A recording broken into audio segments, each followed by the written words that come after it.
Um, I was raised in Windsor.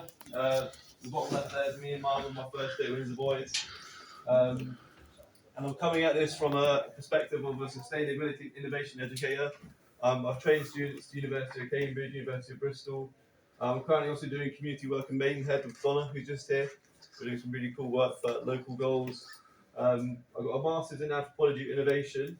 But the key thing for my talk today is I want to share the learnings that I've had from this Asia Europe Foundation Summit, Society 5.0 Summit. So this year and last year, there's like a whole program, whole training thing, and it talks about Society 5.0. Let me quickly fix that.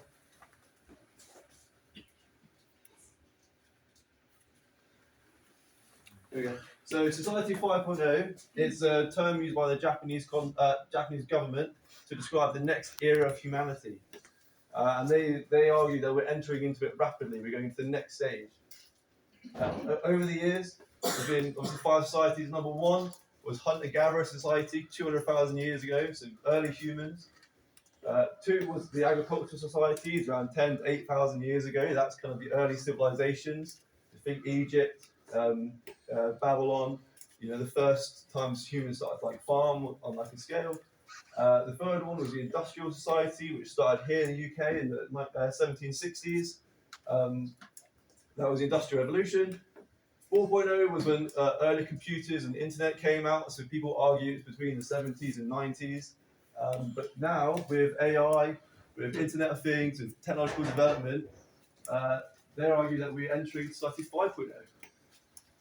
And it's a really exciting time because a lot of the society developments have been defined by technological progress, and Society 5.0 is no different. It's technological progress.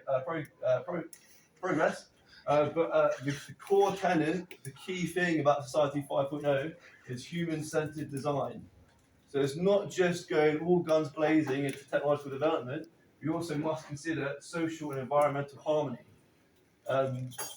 Which is probably quite good news for a lot of you here, is we need. Sorry.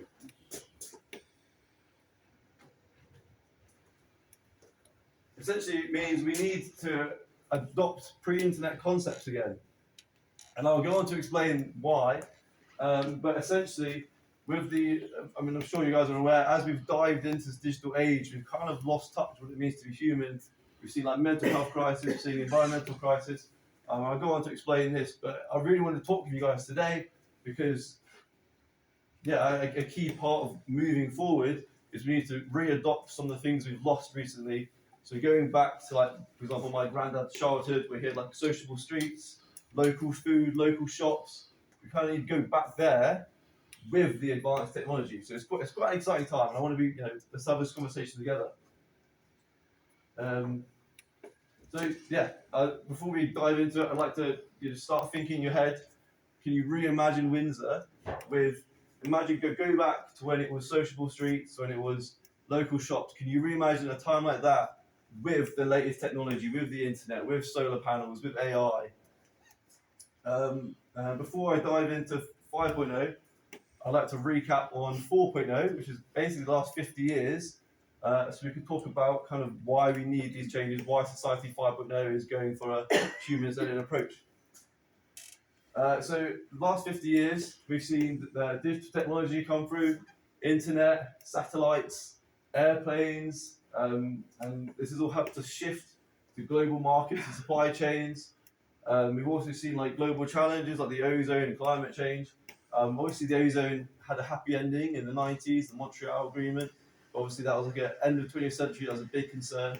But we're finally literally pushing the limits of the planet with our development and our progress. Obviously, the space race as well. Interestingly, very recently, for the first time in human history, more people live in urban areas than rural areas. So we're becoming more of a urban species. And there's been a big focus on STEM as well in recent years. So obviously, a whole bunch of positives from this. What's STEM?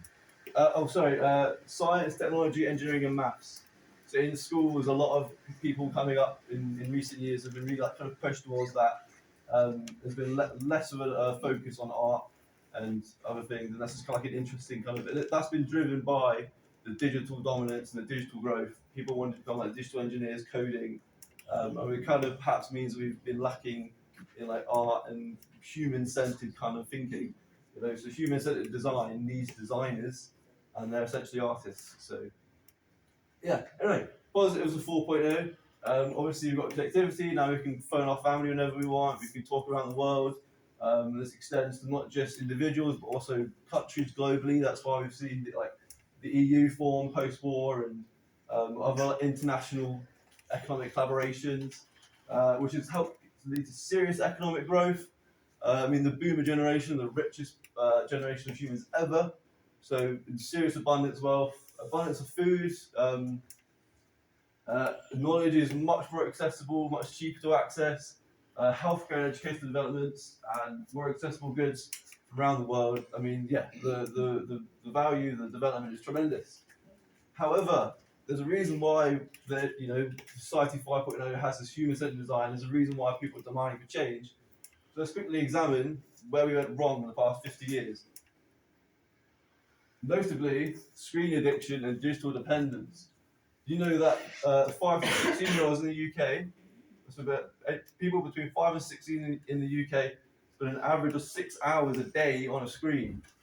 So this has cognitive impacts, social impacts, and I'll go on to say this, but it's kind of part of the reason why we need wisdom from older generations of how to live without screens, because we can't be addicted. And again, that extends to the national scale as well. When the internet's down, as we saw with when Microsoft got hacked, planes are cancelled, economies crash. Can we really be this dependent on like digital technology? We need to go back a bit there. And similarly, the global supply chain. So that's brought us goods from all over the world. But now, when there's a war in Russia, our energy prices go up, which it shouldn't. We don't have to be that way. We could have our own energy. So screen addiction has led to like a lot of loneliness. 10% of 16 to 24-year-olds report being lonely often or always, and even 2/3 of over 65 said they've experienced loneliness. And this is really impacting our community. This is the fact that we're just staring at our screens all day rather than talking on the streets. Is the paradox of connectivity. We've also totally disregarded the environment. We've got dirty air. According to the World Health Organization, 99% of humans breathe air that's over their safe threshold. It's quite worrying. We've also just polluted our water. Only 14% of UK rivers have a good ecological status. The Thames is not good. The Thames is polluted. We're breathing dirty air, breathing dirty water. And as much as we've got all this access to great information, we also have great access to misinformation and propaganda. And so I'd like to introduce you guys, maybe you can look this up when you leave, but the dead internet theory suggests that most comments, most social activity on the internet is done by robots. So when you're scrolling Facebook and you see comments, at least half are just robots. They're not real people. And there's proof that like Russia, for example, have bot farms where they purposely go into English-speaking internet and they will sow divisions. They will share hatred, racism, misogyny, and they do that to incite division in our society. And that's part of the dead internet theory. So look that up.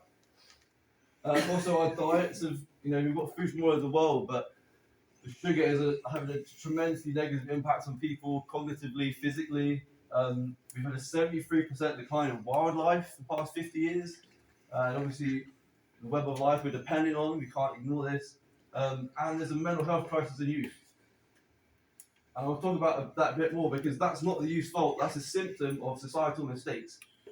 The reason why kids are addicted to screens is not only because they're designed to be addictive. I mean, the CEO of TikTok won't let his kid on TikTok.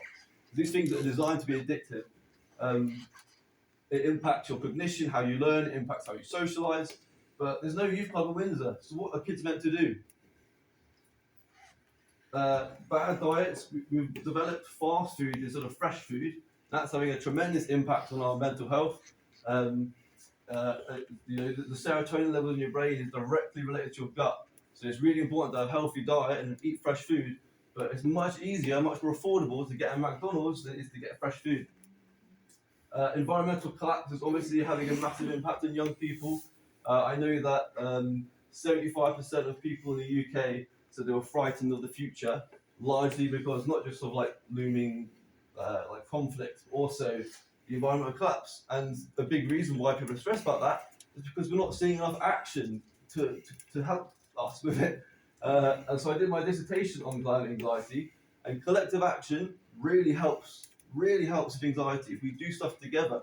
So as a community group, for our young people, we could do stuff for the climate, and that will lift mood, that will lift well-being. And as we're kind of nearing the end of an economic boom, unless we innovate and change, and aging population, there's a big burden on young people. You've seen the population pyramid to support more old people than before, but it's not all bad news because we're entering society 5.0. So we've got these big challenges, but we've also got incredible technology.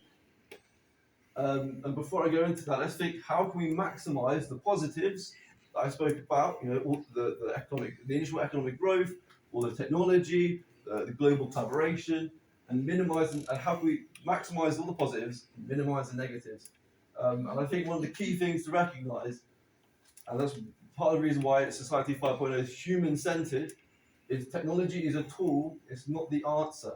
So we need to be really conscious of how we use it. It's great having a phone. If we're spending 6 hours a day mindlessly scrolling, that's not great. And yeah, Society 5, we're entering some really, really exciting tech. People are worried about AI taking jobs, but then I put forward the argument that with an aging population, the smaller workforce can do more, and so they're capable of managing that position. So that could really help us right now, as with this new workforce and aging populations. Smart cities are really exciting, really efficient. Imagine like a driving down the road, there being no traffic because it's perfectly managed. Robotics, again, really exciting. Like this is all kind of like sci-fi things, and they're coming thick and fast. Renewable decentralized energy is a really exciting topic. Solar energy has become the cheapest in the UK, cheapest in the world right now. And the UK for the first time ran on a majority renewable energy. And also the UK is the best place in the world for wind energy. And in 2017, the government banned offshore wind farms, but we've since lifted that, thankfully.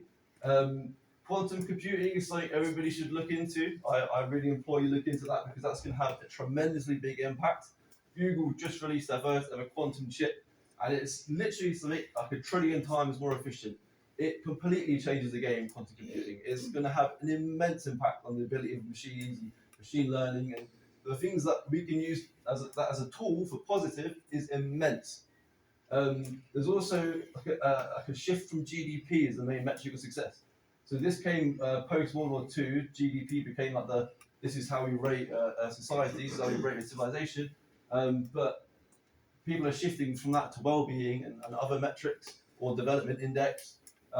Notably, Jacinda Ardern in New Zealand, she's not Prime Minister anymore, but when she was, she made the national metric of success citizen happiness. She didn't make it GDP, she made it citizen happiness. And also, it's important to note that we're now entering a multipolar world as well. China, India are really accelerating their growth, and it's not going to be like a Eurocentric world anymore. Asia are coming into play thick and fast. Brazil, BRICS economies. So that's going to be a really interesting landscape. But yeah, I think as much as I think a key part of Society 5.0, a key part of us moving forward is we've got to be conscious of the technology we use. Don't be afraid of technology because it can give us some incredible things, and it has done. But let's also not forget that we're human. Let's not go too deep into the technology. Let's also balance this human-centered aspect. So moving forward, I mean, it's hard to speculate, but here's the kind of ambitions, I guess, of Society 5.0 of moving forward. Is cleaner air. Remember, 99% of the world breathes polluted air. More sociable streets. I've got a picture I'm going to show in the 1950s of the Queen's coronation, and there's like the street parties, and people are out eating together and partying together, and they know their neighbours. Where's that gone? That's really important for our well-being, and it helps us with our community work. Hopefully better mental health as well. There's obviously some concerns like privacy, AI job shift as well, but as I was saying, you can also argue that's a useful thing for aging populations. And quantum, I would really implore you guys to look up quantum, because when quantum becomes mainstream, the internet will completely change. Digital infrastructure will completely change. It's going to have a massive impact.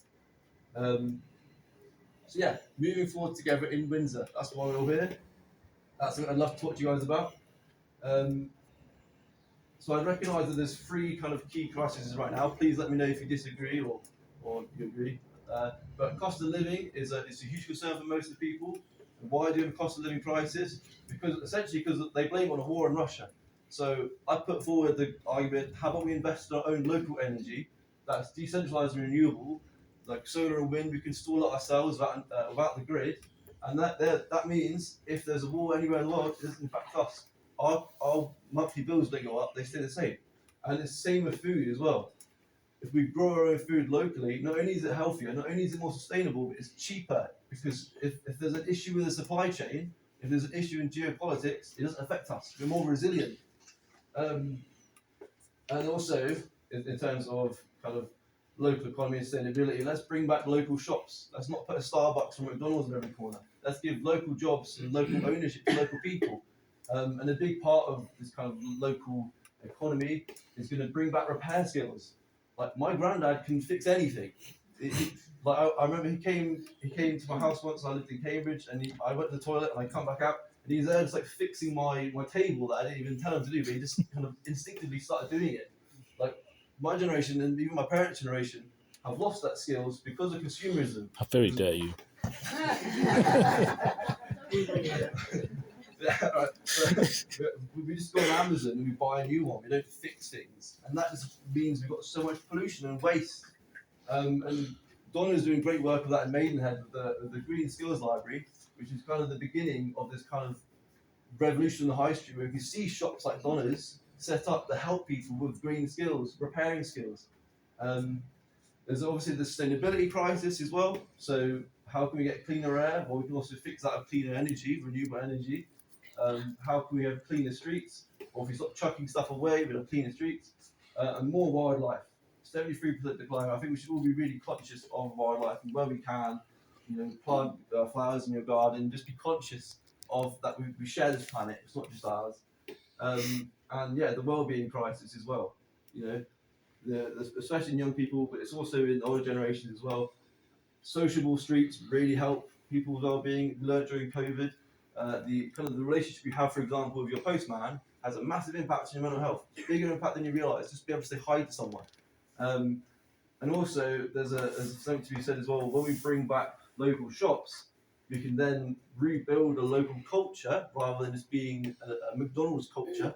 We can have our own Windsor culture, and that will bring people together. That will give us some shared identity. Even if anywhere in the world you're in Windsor, you have Windsor culture. And there's something to be said as well for spirit. An Indigenous leader, I forgot her name, unfortunately, but she's from Ecuador and she's a sustainability activist. And she criticised the Western world having spiritual poverty.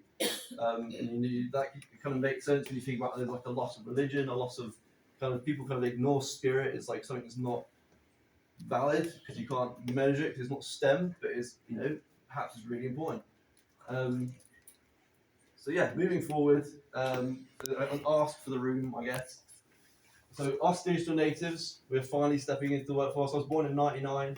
World Wide Web started becoming mainstream around them. So my generation, we get all this digital stuff. We're all researching quantum, yada yada. But what we need from older generations, how did you live before the internet? Because we need that back. We can't lose that wisdom. We need your wisdom. So please share it with us. How did you make friends? How did you date? How did you shop? What did your food look like? And something for everyone to do. We can do more for the planet, and we can do more for each other as well. So yeah, this is the photo from the 50s. What's happened? That just doesn't happen anymore, and that's human. That's really good for humanity. So this is an AI generated image of how it could look like. The future of solar panels and enough birds can live here, and we're on the streets again. We're talking.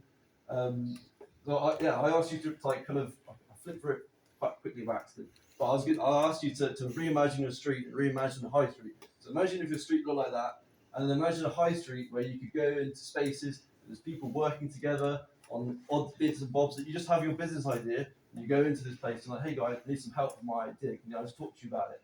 Imagine a place where you can go and repair your belongings rather than have to order something from Amazon. And that also means you get it there and then, and it means you keep the attachment to your object as well. The so-called material culture, where it's like you know, when you have something for a long time, it means something to you. It helps with your well-being. So you can get that back rather than just like having this kind of empty attitude to our items and we just chuck them away and it pollutes and it's just not healthy. Imagine a place where you can rent items. You know, there's always the example of like getting a hammer. Because you don't need a hammer all the time, but when you need it, why have you got to buy one? You can just rent one. A place to upcycle, a place to grow food. So in summary, thank you for listening. But it'd be great if we were a locally capable and circular town, so capable in that we grow our own food and we make our own energy. If our streets were safe and sociable, so how can we get people talking again? I guess there's probably an emphasis on younger people. How can we let's host more street parties for young people.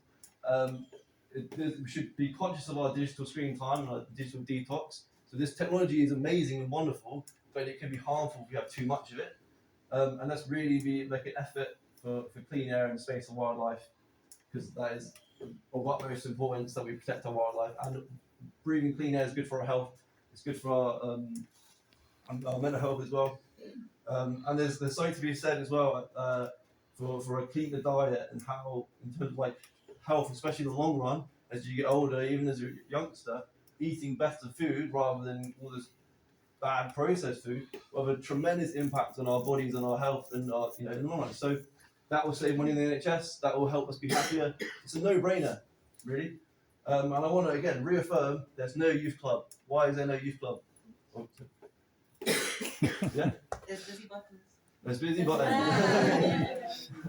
That's great. Yeah. See, we need. Yeah. Thank you. But yeah, I again wanted to highlight that 2 out of 10 8 to 25-year-olds, according to the NHS, have a probable mental disorder, i.e., they suffer from mental health. So that's 2 out of every 10 8 to 25-year-olds have admitted to suffering from mental health. So there's and again, that's not our fault. There's an issue with society right now, and that's why we need human-centered design. So yeah, I mean, one thing I can help do is set up a local sustainable development incubator. I did it at Bristol and Cambridge, so if anybody helped me do that, that'd be cool. Please reach out. And also, Donna and I are doing work on this good neighbourhood plan. So a lot of what I spoke about in terms of like social cities, for example, that's what we're working on. But I wanted to end with some questions. What future of Windsor do you imagine? What should we leave behind as we move forward? What should we bring back? And that's something I definitely want to speak to you guys about. And what should we invent? So yeah, thank you. Well done. Yeah. So one question, because you said a few times there's no youth club or no youth organization around Windsor. I presume when you speak about youth, you're thinking about your age group. So my question to you would be, what stops you setting up a club together with your friends? Yeah, I could early Because looking at that, it seems like the expectation is for someone else to set it up. What stops you setting it up? Yeah, well, I'd argue that leaders in society should be there providing for young people. I totally agree, young people should step up and be leaders ourselves, but we should also, I think it's proper that those in the society who are, the leaders in society should also be providing for the youth and help us set that up. We've done it. I did reach out very briefly to Abra, is it? Abri. And so there's like discussions of like a formal youth club. It's great to hear that Busy Buttons is happening, and more visibility for that would be amazing. But yeah, setting up our own. I mean, I'd put the question back as to it goes both ways, doesn't it? I mean, from my perspective, I would say there are plenty of youth groups and youth clubs across Windsor, not only in Windsor. It's just a matter of how we make sure those get the proper resources to survive at first and then thrive. Now, I'm going to give you an example because I restarted Windsor Cadets for St. John Ambulance a few years ago. You know what the biggest challenge is? Actual parents getting involved and giving 1 hour of their free time in a month to support the local unit. Yeah. You know what's the general answer I get? There's a very interesting program on the telly, which I'd rather watch at Oh, I 5:30 hate on that. Monday. Wow. The problem is Let's say- publicising it as well. I have waiting lists of currently about 200 people waiting to join St. John Ambulance Cadets, but I do not have enough volunteers to run the units and the sessions. And I've been publicising that all across the board. And honestly, I'm getting tired because every time I get the answer, oh, I'm busy or I'm tired, I try to look at my agenda, and I usually start Mondays at 6 o'clock, doing my business, doing my work throughout the day.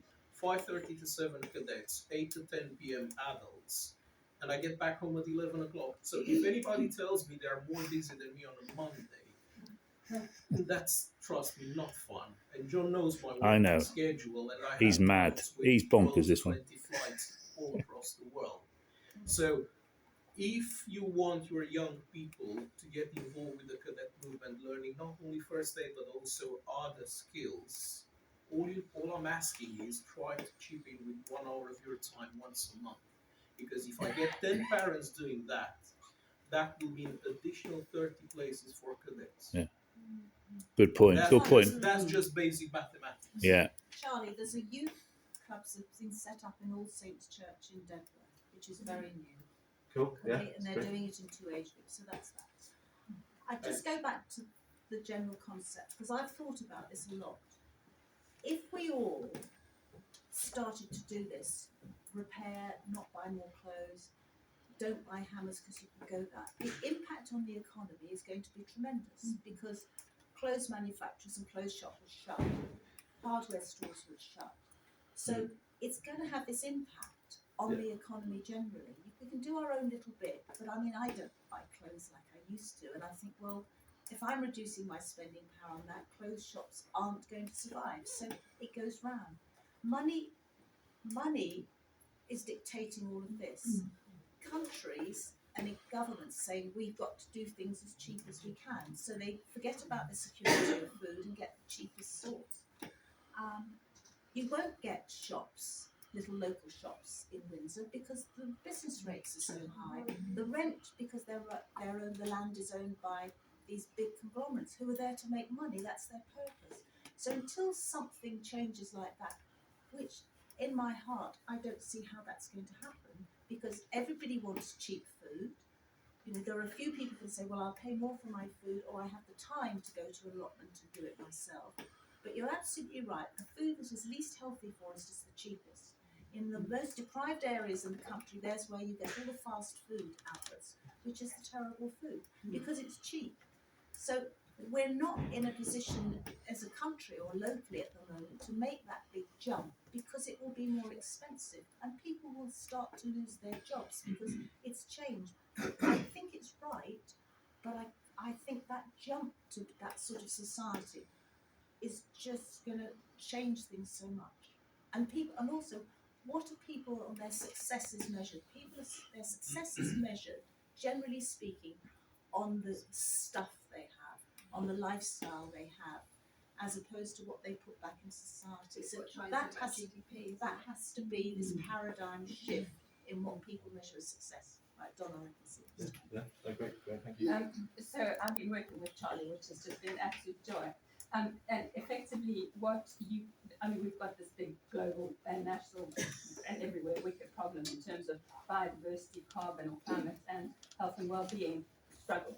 But you can wrap your arms around it within a community of, say, 40,000, which is Windsor, and we're doing something in Maidenhead as well.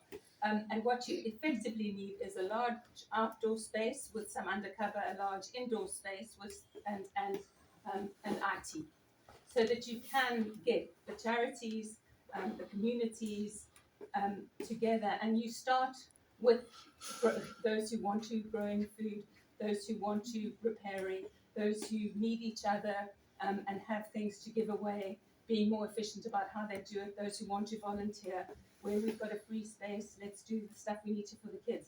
And that's how you start. You start organically and small, and you work collaboratively.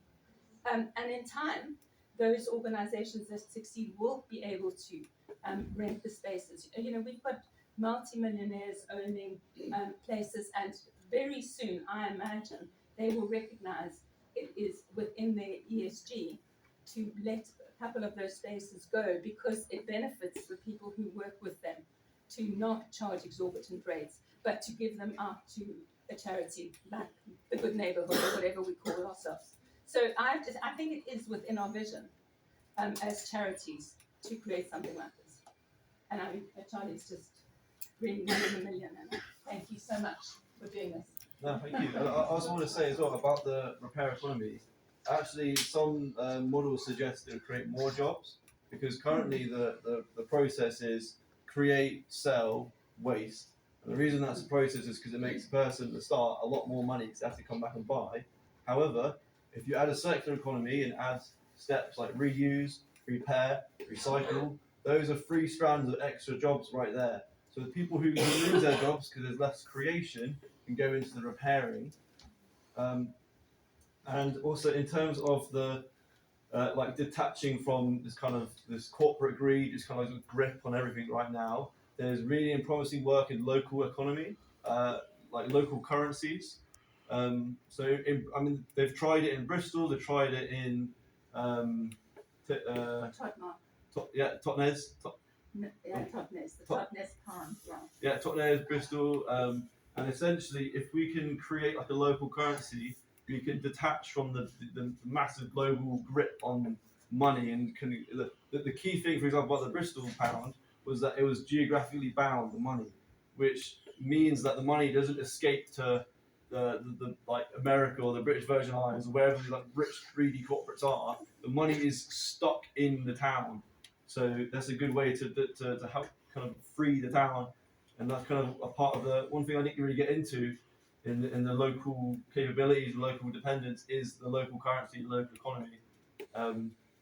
If we had our own food, we had our own energy, we had our own, and we owned our own money, then we'd be much more resilient. And that doesn't mean we have to get rid of the global supply chain, get rid of this global access. We can have that and have this. Yeah. So. I think a lot of what you say is so multidimensional, isn't it? And a lot of one issue that I'm working with is the built environment and the ownership, like community ownership of things, community ownership of assets, and that helps to build that local resilience. So, for instance, places like Hastings, the community has set up community land trusts, which actually hold a lot of the taken derelict buildings back into ownership and use it for community use. So then you get this positive spiral of the money that goes into it going back into the local economy. So there's a lot of positive things, but it's a very it's dependent on so many other things, like planning policy, for instance. Yeah. You know that, and on the owners of buildings actually then being sympathetic to what the community is trying to do. So there are a lot of positive things happening. I think people are recognising what you're saying and all of these problems that we have. But it is very difficult and it's very multidimensional. So there's so many things that need to be changing. Yeah, I love your point about the bureaucracy and the planning policy. It reminds me of, I was at this conference in Paris, and there was like a massive conservationist there who does big country projects, and he said conservation isn't about nature per se, it's about land management. It's about consulting the owners of the land, and that's the hardest part. So it seems like a reoccurring issue that there's all this kind of red tape. Really, it kind of delays the acceleration towards the kind of future we want. So it'd be interesting if nobody has any good solutions for that. The problem we have with this as well, and this is more something that my group has kind of experienced, is there's some places where they want to get on board and help you when really they're actually just getting on board to help you to benefit them. And then it's not actually benefiting the community, which is what